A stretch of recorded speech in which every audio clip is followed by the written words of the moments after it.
네, 대선 전국 이슈 자세히 짚어보겠습니다. 이재영 국민의힘 강동을 당협위원장, 박성민 더불어민주당 중앙선대위 부대변인과 함께하겠습니다. 어서 오십시오. 안녕하세요. 네. 자, 주요 대선 후보들 어제는 수도권 표심 잡기 집중을 했습니다. 먼저 이재명 민주당 후보의 상황부터 짚어보면은 3년 전에는 사실 수도권에서 약간 고전하는 그런 상황이지 않았습니까? 그러니까 아무래도 이제 수도권 민심이라는 게 자주 바뀌기도 하고 네. 그리고 이제 지난 선거 같은 경우에는 이제 민주당 정권에 대한 어느 정도의 심판 정서가 분명히 있었던 것 같습니다. 네. 네, 그러다 보니까 이제 수도권 차원에서 부동산 민심이라던가 굉장히 예민한 부분들이 꽤 있었고 그래서 좀 어려웠던 지점들도 있었으나 이번에 이제 이재명 후보의 유세 일정을 쭉 보시면 아시겠지만 이제 지역을 한번 쭉 돌았습니다. 이제 네. 영호남을 이제 가로지르면서 굉장히 이제 통합적인 유세 행보를 보이고 있고 험지부터 텃밭까지 이렇게 두루 훑은 모습인데요. 이제는 또 이제 수도권에 올라와서 어제부터 오늘까지도 사실은 수도권 유세에 공을 들이고 있는 상황인데 네. 사실 수도권에서도 이번 윤석열 전 대통령의 불법 비상계엄에 대한 분노가 굉장히 컸던 지역이기도 하고 그리고 이전과는 상황이 좀 다르다 이렇게 판단을 하는 것 같습니다. 민주당이 지난 총선에서 어떻게 보면 수도권에서 굉장히 많은 의석을 얻었다라는 점을 고려해 볼 때 이 수도권의 민심 을 국민의힘보다는 비교적 더 잘 알고 있는 상황이기도 하거든요. 네. 그렇기 때문에 의원들별로 지역에서 최대한 촘촘하게 유세를 하고 있고 이재명 후보 역시도 지금 수도권 유세 지역들을 공들여 선정하게 되면서 굉장히 지금 수도권 민심을 사로잡기 위해서 총력전을 벌이고 있다 이렇게 보이고 이런 점에서 여러 가지 공약들도 이제 구체화가 되고 있는 시점이고 통합이라든지 중도 보수의 입장 이런 것들까지 내세우게 되면서 결과적으로는 수도권에서 좀 표류하고 있던 민심이라든지 아니면 보수층의 민심까지도 끌어모으는 그런 유세를 보여주고 있다라고 생각합니다. 네, 험지부터 텃밭까지 훑는 것도 통합 모습이었다라고 말씀을 해주셨는데 어제도 통합을 강조했습니다. 먹고 살기도 힘든데 왜 이렇게 갈라져서 싸우느냐 이런 언급도 했더라고요.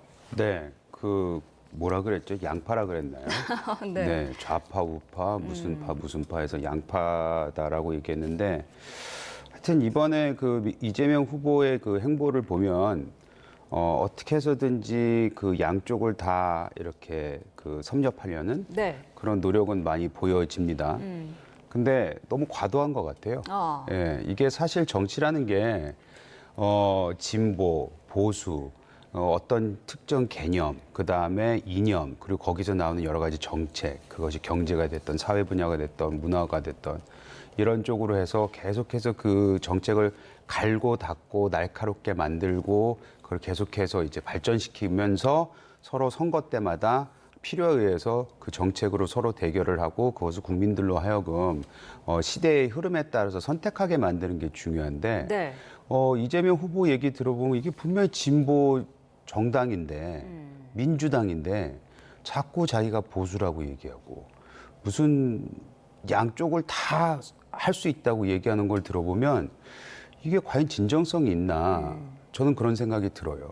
이게 아까도 말씀드렸지만 본인이 지금까지 해왔던 수십 년간 해왔던 말과 행동에 전혀 어긋나는 거거든요. 그렇다면 결국에는 이번 선거에 이기기 위해서 이런 얘기를 하는 것이 아닌가라고 의심을 할 수밖에 없고 너무나도 사람이 바뀌어버리니까 그것 또한 유권자들이 처음에는 예를 들어서 국민의힘이 너무 못하고 있으니까 이재명의 저런 발언들이 들어왔을 수는 있으나 이제 선거 국면에서는 과연 저럴 수 있을까? 과연 그렇게 할까? 이게 결국에는 문재인 시즌2 되는 거 아니야?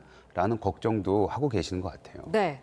이재명 후보 어제 봤더니 방탄 유리막 안에서 유세를 했습니다. 그동안은 신변 안전 위협 이런 것 때문에 방탄 조끼는 입어왔었는데 방탄 유리는 노태우 전 대통령 이후 40년 만에 유세 현장에 등장한 거라고 하더라고요. 네, 그러니까 아무래도 지금 상황이 이재명 후보에 대한 어떤 테러 협박글이 이제 8건이 접수가 됐고 한 건은 검찰에 송치된 상태고 나머지 7건은 검찰이 이제 내사 중인 단계. 그러니까 입건 전에 조사를 하고 있는 단계이기 때문에 네. 사실은 지금 상황 자체가 좀 심각하다 이렇게 볼 수가 있을 것 같고요. 지금 사실 지지자 간의 대립이 어느 정도 있는 상황이지 않습니까? 않습니까? 양 진영 간에. 네. 그러다 보니까 뭐 경찰 쪽에서도 굉장히 테러 위협에 대해서 좀 신경을 곤두세우고 있는 상황인 것 같고, 이제 당 차원에서도 아무래도 이재명 후보가 과거에 부산에서 피습을 당했던 일이 있었다 보니까 실제로 이런 테러 위협이라든지 협박이라든지 온라인상에 올라오는 글들이라든지 여러 가지 이제 제보라든지 소문들 이런 것들 하나하나를 쉽게 넘길 수 없는 상황인 것 같습니다.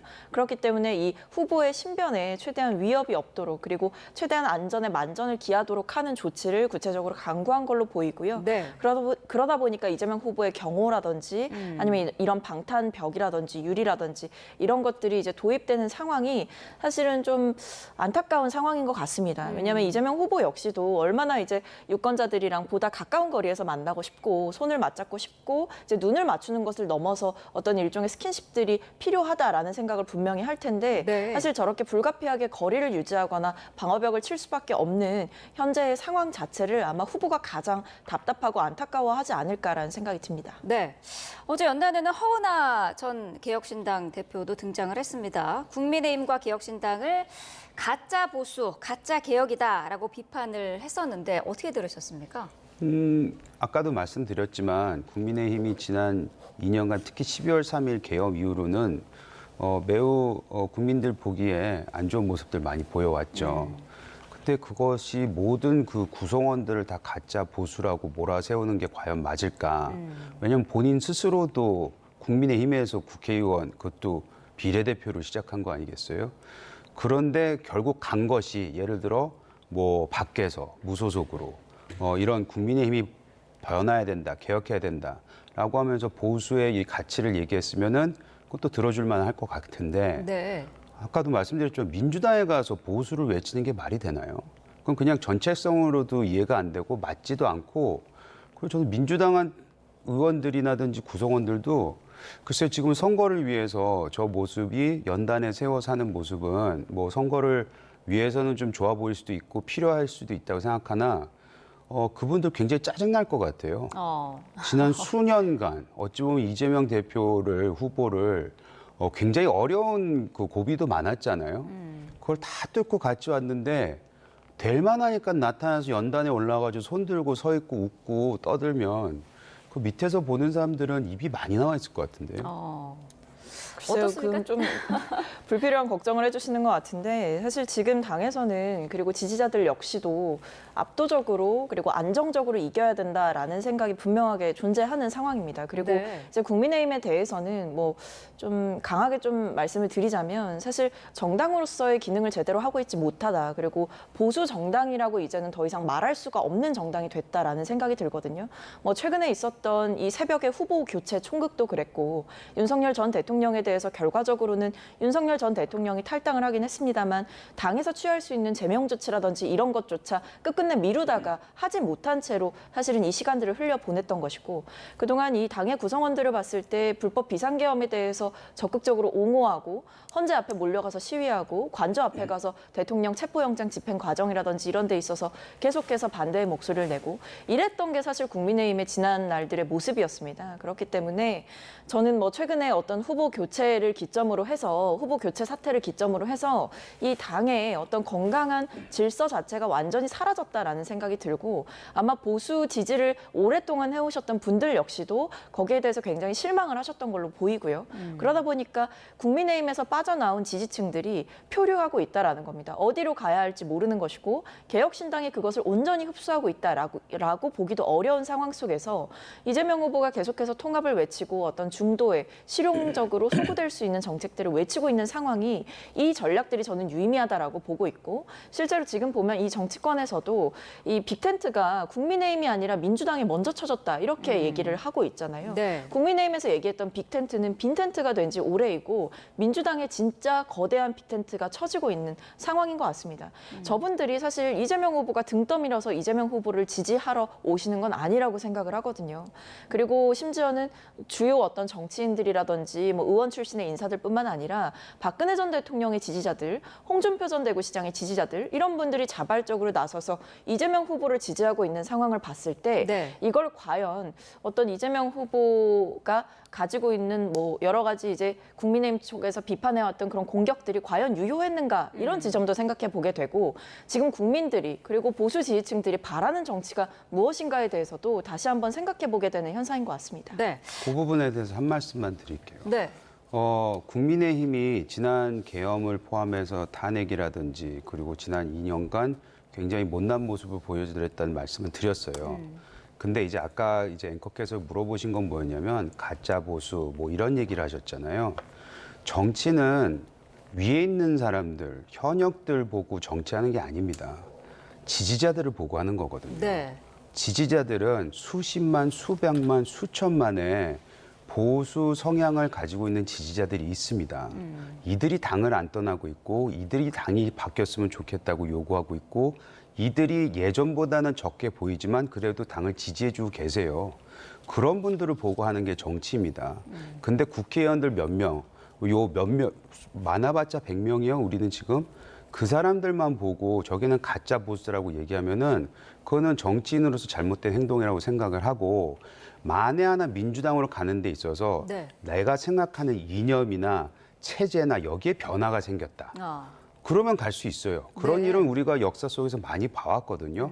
근데 그게 아닌데 나는 보수다라고 얘기하면서 민주당 가는 거는 이거는 그냥 대선에 그냥 한몫하겠다고 하는 것밖에 안 보이기 때문에 글쎄요. 정치인으로서는 제가 봤을 때는 그닥 좋은 모습은 아니라고 보입니다. 네. 국민의힘 상황도 짚어보겠습니다. 김문수 후보도 어제 서울 유세에 집중을 했는데 선대위에서는 매일 지지율을 1%포인트씩 올려서 사전투표 전까지는 이재명 후보와 골든크로스, 그러니까 역전을 이루겠다. 이런 지금 목표예요. 구체적인 방안도 마련이 돼 있을까 궁금한데 어떻게 보시나요? 그 구체적인 방안이 있으면 저도 좀 알고 싶은데.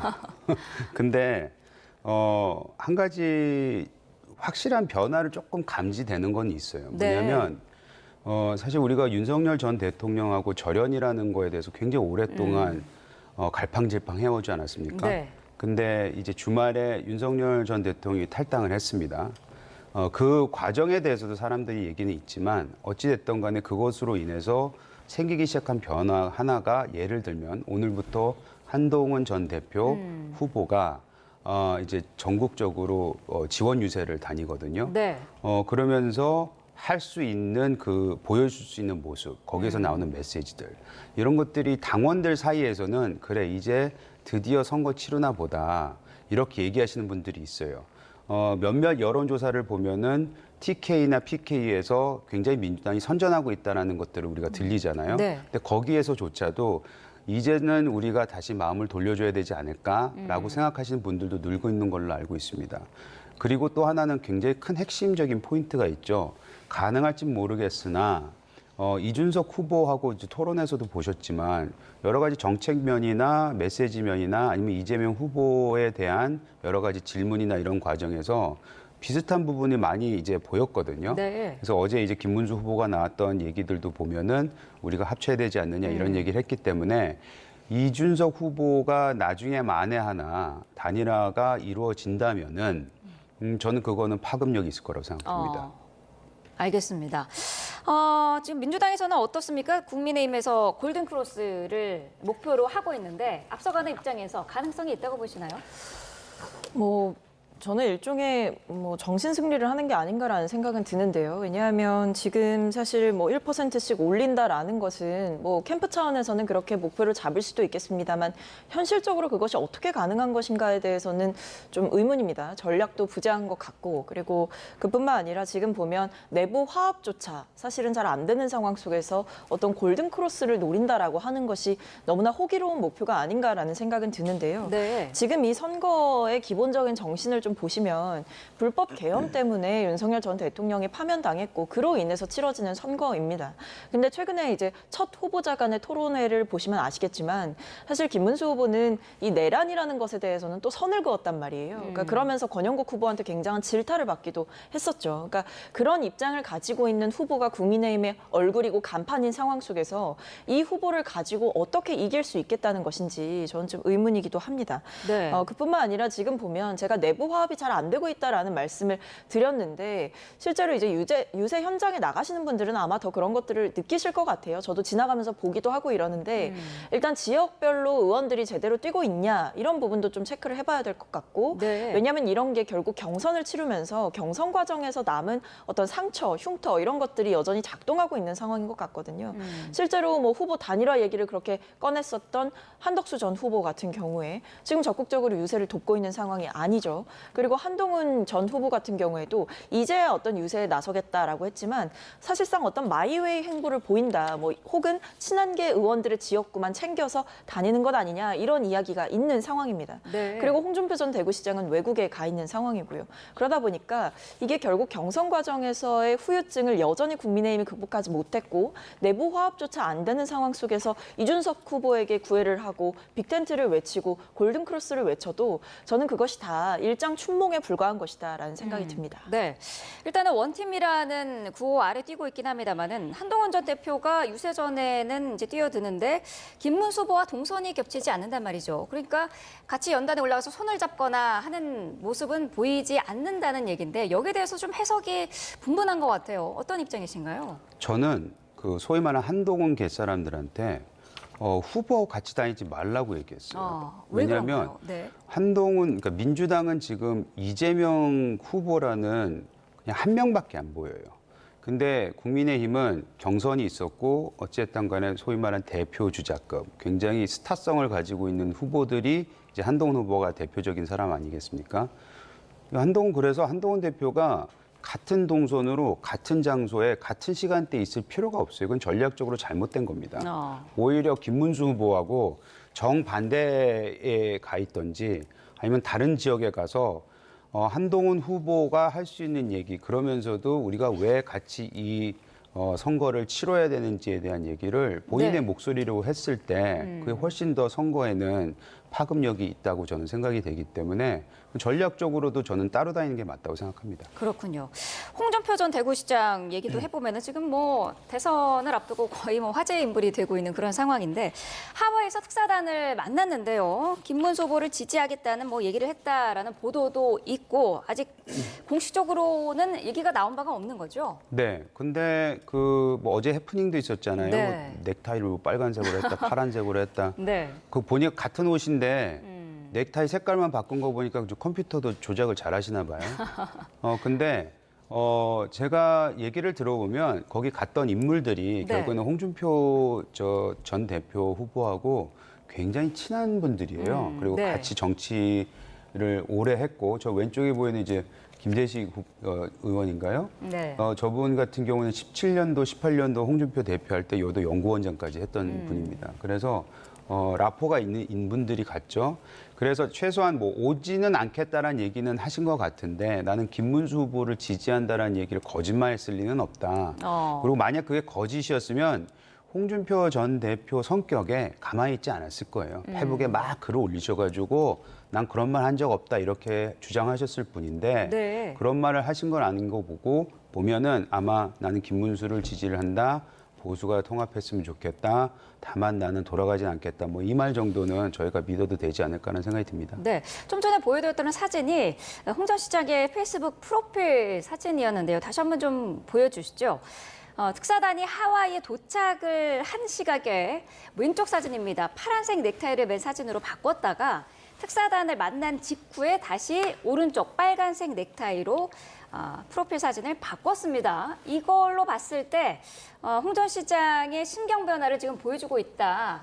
이렇게 지금 해석하는 분들이 많은데요. 어떻게 보세요? 네, 지금 홍준표 전 대구시장이 거의 뭐 카멜레온급으로 시시각각 어떤 본인의 마음이 계속 변하는 것 같습니다. 왜냐하면 네. 이제 모 언론사와는 이 하와이 특사단 가기 전에 이제 취재를 했을 때 뭐 2번 사기당하고 3번 사기당하고 이러면 뭐 공범이다 이런 이야기를 하시기도 했거든요. 그러니까 더 당하지 않겠다 이런 취지의 말씀을 언론에다 대거 하신 거예요. 그러니까 굉장히 요지부동의 입장을 보여왔던 것이고 지금 뭐 이미 버스 떠났다 이렇게 계속 말씀을 해오셨던 건데 네. 지금 뭐 특사단의 입장에 보면 뭐 사진도 바뀌었고 그뿐만 아니라 특사단 쪽에서도 뭐 김문수 후보를 지지한다는 입장이다 이렇게 이야기를 계속 하고 있는 상황이잖아요. 그렇기 때문에 어떻게든지 이런 갈등들을 좀 봉합을 하려고 하는 것 같습니다. 네. 근데 저는 핵심은 2가지에 있다라고 보는데요. 첫 번째는 홍준표 전 대구시장이 어떤 국민의힘을 저격하는 SNS를 그만 쓸 것이냐. 이게 첫 번째일 것 같고요. 네. 이 2번째 관전 포인트는 그럼 귀국해서 선거를 도울 것이냐 이 부분일 것 같습니다. 그러니까 사실 그것이 아니라 그냥 말로만 뭐 특사단 측에서 잘 만났더니 뭐 보수의 승리를 원하시더라 혹은 김문수 후보를 지지한다고 하시더라 정도의 어떤 립서비스 수준의 말을 듣고 온다라고 한다면 저는 홍준표 전 대구시장이 또 언제 어떤 글을 어떻게 쓸지 모른다라는 생각도 들고 또 동시에 어떤 말로써 전원으로서 이 김문수 후보를 지지한다라고 이야기를 하는 이런 메시지가 사실 뭐 갈라진 지지층에게 그리고 뭐 중도 유권자들이나 아니면 무당층에게 어떤 감동과 어떤 명분을 줄 수 있느냐라는 의문이 있거든요. 네. 그래서 결국의 핵심은 들어와서 김문수 후보의 유세 현장에 나타나서 손을 같이 들어주고 지지를 해주느냐 이 부분이 핵심일 것 같습니다. 네. 저는 홍준표 대표가 뭐 이미지는 앵그리버드라고 하는데 네. 사실 되게 선하세요. 착하시고 저 파란색 넥타이도 아마 너희들 진짜 오면은 나 민주당 가버린다라고 으름장 놓기 위해서 했다가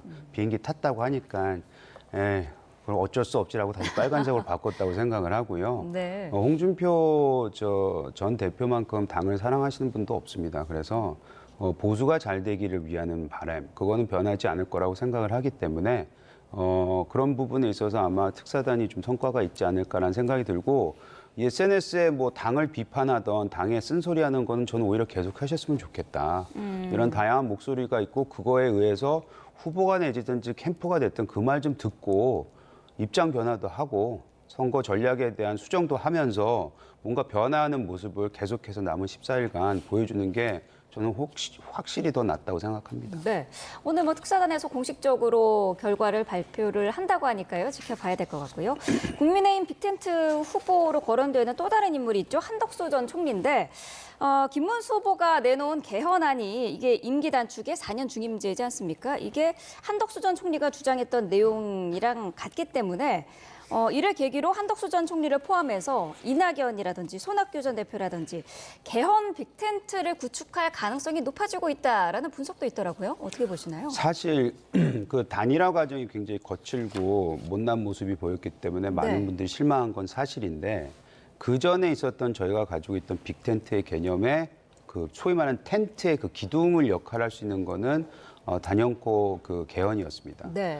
상당히 거의 모든 후보들이 3년 임기 단축을 얘기했었고 28년에 있을 총선에 대선과 총선을 같이 치르겠다.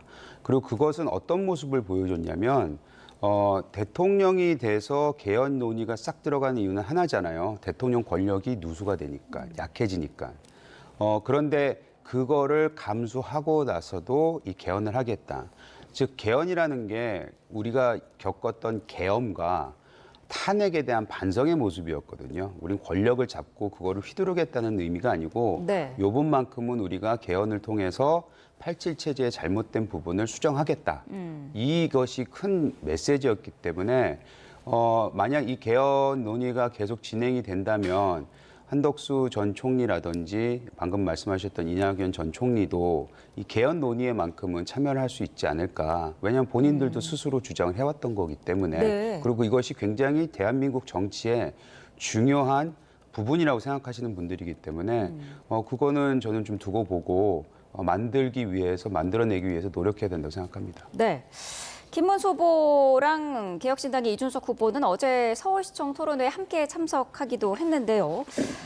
김문수 후보가 이준석 후보가 다른 당이라고 생각하지 않는다. 우리 당이 잘못해서 헤어졌지만 멀지 않다 이렇게 말을 했습니다. 그런데 뭐 이준석 후보의 마음은 이미 좀 많이 멀어진 것 같더라고요. 어떻게 네, 보십니까? 지금 뭐 김문수 후보는 계속 이준석 후보를 짝사랑하고 있는 입장인 것 같아요. 계속 구애의 메시지를 보내고 뭐 일부러 이준석 후보를 추켜 세우거나 뭐 우리 당이 잘못해서 고생을 한다 이런 식의 이제 발언을 계속 하고 있는데 네. 이준석 후보는 사실 여기에 대해서 별 관심이 없는 상황인 것 같아요. 결국 이준석 후보의 지금 전략은 이번 대선에서 어떤 본인의 정치적인 입지를 확인하는 데 있기 때문에 이것이 굳이 김문수 후보가 버려놓은 판 안으로 들어가서 거기 안에서 어떤 원오브댐으로 역할을 하겠다라는 생각은 없는 것 같습니다. 네. 그러니까 독자적으로 완주를 해서 이번 대선을 끝나고 받아드는 성적표만이 의미가 있다라는 확신이 있는 상태인 것 같고요.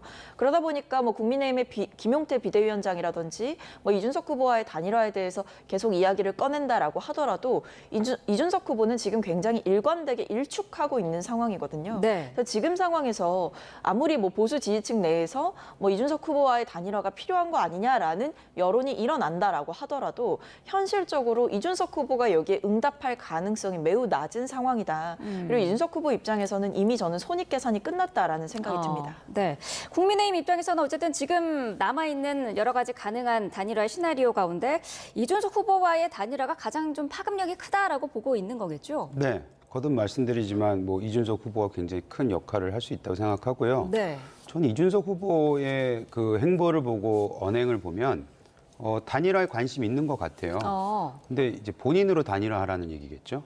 네. 근데 일단은 그 시작점이 단일화를 통해서 그리고 어제 밤에 나왔던 메시지 같은데 정확한 워딩은 기억이 안 나지만 굉장히 파급적인 일이었던가 뭔가를 굉장히 특단의 조치가 필요하다 뭐 이런 얘기를 했던 것 같습니다. 네. 그래서 그 특단의 조치가 단일화일 수도 있지 않겠냐라는 정치권에서 해석이 나오고 있긴 하는데 이준석 후보가 이제 김문수 후보가 당이 잘못해서 이준석 후보가 저렇게 됐다는 그 사과의 말 이런 거에 대해서도 김문수 후보의 언급에 대해서는 진정성을 의심하지 않는다라는 얘기를 했습니다.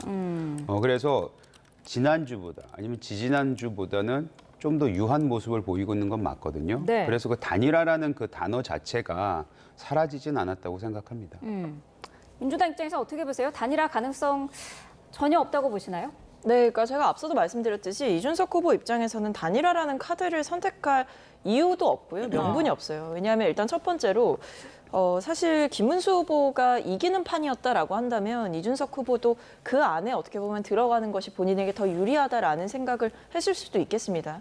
근데 지금 상황은 사실 김문수 후보가 어떤 약세인 상황이기 때문에 약세에 처해 있는 상황이고 내부에서조차도 화합이 안 되다 보니까 여러 가지 애로사항을 겪고 있는 상황이라서 네. 굳이 그 아수라장 속으로 이준석 후보가 들어갈 이유가 없다라는 생각을 했을 것 같고요. 그리고 지금 개혁신당 입장에서는 개혁신당이 독자적으로 두 자릿수의 득표를 할 수가 있느냐 이 부분이 아마 핵심일 것 같습니다.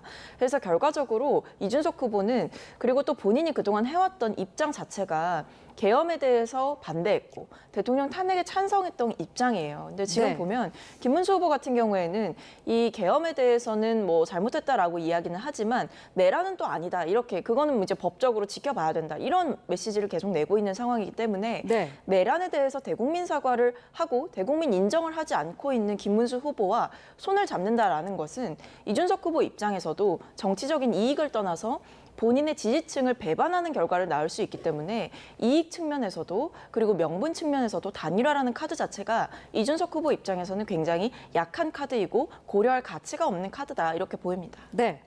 제가 이제 12년부터 정치를 했으니까 꽤 오랜 기간 하면서 우리 당원들을 어느 정도 이해를 한다고 생각을 하는데 네. 최소한 수도권에 있는 당원들과 상당수 이제 책임 당원이라는 오랜 기간 동안 우리 당을 지지해 주셨던 말씀들을 들어보면 이준석 후보가 우리랑 함께 했으면 좋겠다라는 말씀들을 하세요. 네. 근데 이번 단일화 뭐 이런 얘기가 아니고 이제는 윤석열 전 대통령도 어찌 보면 이준석 후보한테 굉장히 모질게 했던 사람이 나간 거잖아요. 이제는 그 사람도 없어지고 했으니 이준석 후보 같은 이제 젊은 차세대가 우리 당에 와서 함께했으면 좋겠다라는 얘기를 그 이후까지도 생각하고 고려하면서 그런 말씀들을 합니다. 제가 처음에 아까 그런 말씀드렸잖아요. 정치인은 그냥 위를 보고 정치하는 게 아니고 당원들 보고 국민들 보면 하면 된다고. 네. 그 국민들이 원하는 그런 부분이 있으면 이준석 후보한테는 사실 들어와서 아니면 같이 함께 하면서 본인의 세력을 넓힐 수 있는 또 기회가 될 수도 있는 거예요. 그게 아까 말씀하셨던 정치적 셈법에도 들어갈 수 있는 거거든요. 네. 그러니까 셈법이라든지 손익계산서가 그렇게 단순한 건 아니다. 좀 이런 말씀을 드리겠습니다. 네, 이 부분도 짧게 좀 여쭤보죠. 김계리 변호사가 국민의힘 입당을 신청을 했는데 당원 자격 심사위를 열기로 했다고 하더라고요. 원래 이런 과정이 있는 겁니까? 아니요. 웬만해서는 그냥 다 받아주죠. 네. 근데 이분 같은 경우에는 개몽됐다는 분 아니에요. 그런 부분에 대해서는 많은 분들이 또 반대하는 생각도 있기 때문에 이런 좀 특정인, 좀 유명인 이런 분에 대해서는 좀 특별 심사가 있긴 합니다. 네, 알겠습니다. 자, 그 결과도 지켜봐야 될 것 같습니다. 오늘 두 분 말씀은 여기까지 듣도록 하겠습니다. 이재영 국민의힘 강동의 당협위원장, 박성민 더불어민주당 중앙선대위 부대변인과 함께했습니다. 고맙습니다.